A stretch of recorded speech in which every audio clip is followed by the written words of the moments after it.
Hello, welcome to this video on the OR function using DAX within Power BI. My name is Amelia. Let's get into it. The OR function is going to check whether at least one of the arguments is true, and then it's going to return true if an argument, one of two arguments, is meeting that condition.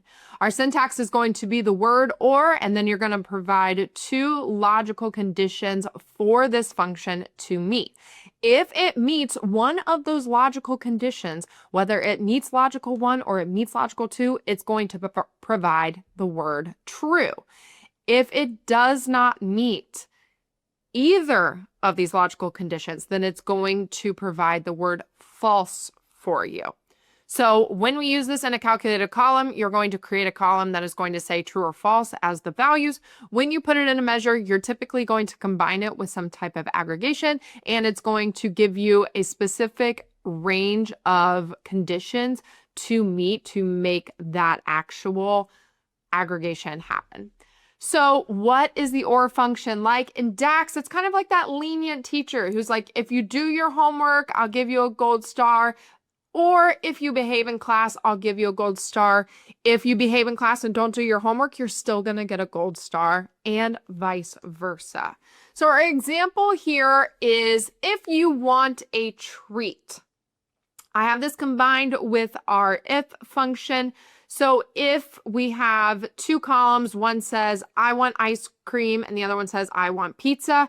If you have yes in either of those columns, then our new column is going to say yes. If both of those columns say no, then I'm going to put nope in the new column. So if somebody doesn't want a treat, if they don't want pizza and they don't want ice cream, they're not going to get a treat. They don't want a treat because those are my two options. But if they want either of those, then it's going to output yes. Let's head over to my laptop and see what this looks like within Power BI. So here we are in Power BI. I have a really simple table here that just has an age breakdown. I am going to start with a calculated column using the OR function. So I'm going to go to my table view, and I am going to be working within my internet sales table. Now within this table, I do have a sales amount column that I am going to be using for this example.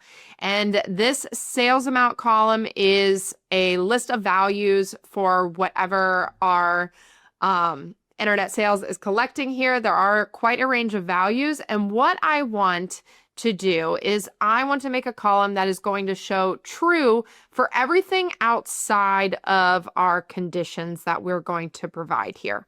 So what I want is I'm going to say if the internet sales is greater than 100, or it can be less than 500, then I want you to put the word true for me. So I am going to go over here. I'm going to create a new column, and I am going to simply just call this the OR example.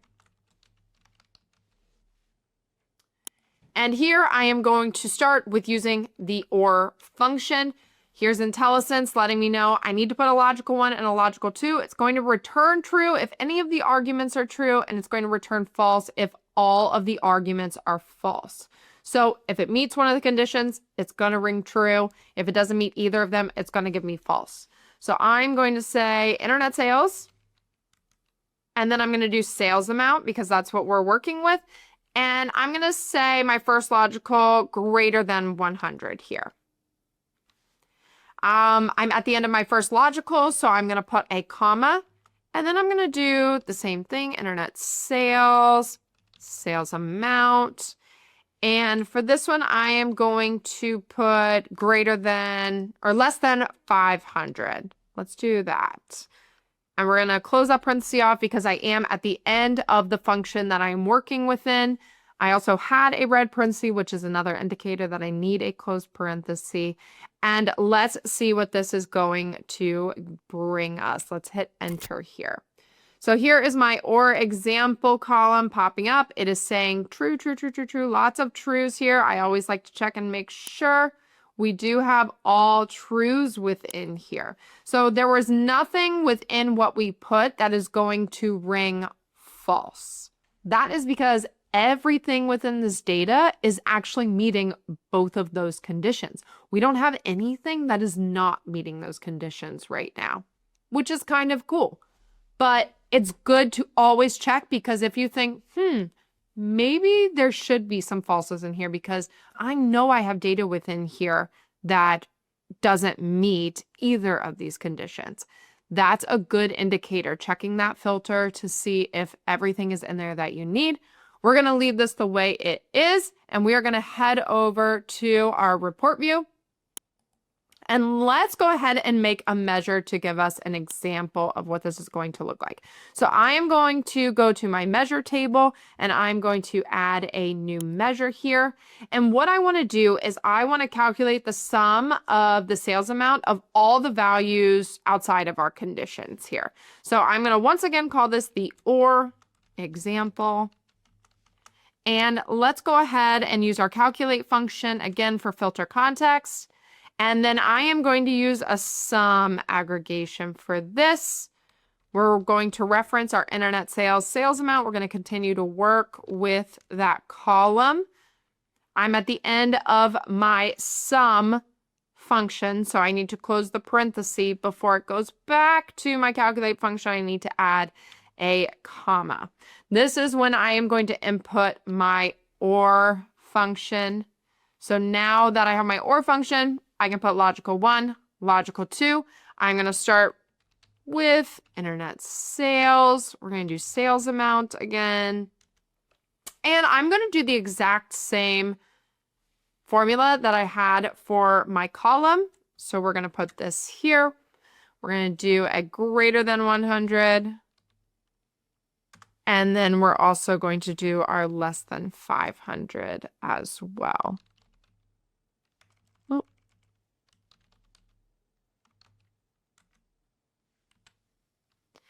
And less than 500. Oh, not 5,000. I'm going to close it with a parenthesis. That is the end of my OR function, so it does need a close parenthesis. I also need to go ahead and put that parenthesis to close off my calculate function. I don't see any red, so I'm going to go ahead and hit enter. And per usual, whenever you create a measure, you need to put it in a visual to see if it is working appropriately. We're going to go ahead and throw it into this table here. So it's giving us, with the age breakdown, the totals of each. And just to double check, if you have any falses within your data, then the number should be different if you compare it to just a sum. Since all of our column, all of our data set is true, then we are going to have the same amount. But if you have any falses, then it is going to be different. This is why we put measures into visuals, so that we can see if it is providing the information that you want. Now, I wanted to create this column. I wanted to see if both of these conditions were met or not met, or one of them was met. So that's why I created this. I just wanted to double check my data. There are various uses for the OR function. Go ahead and test it out and have fun. I hope you learned something.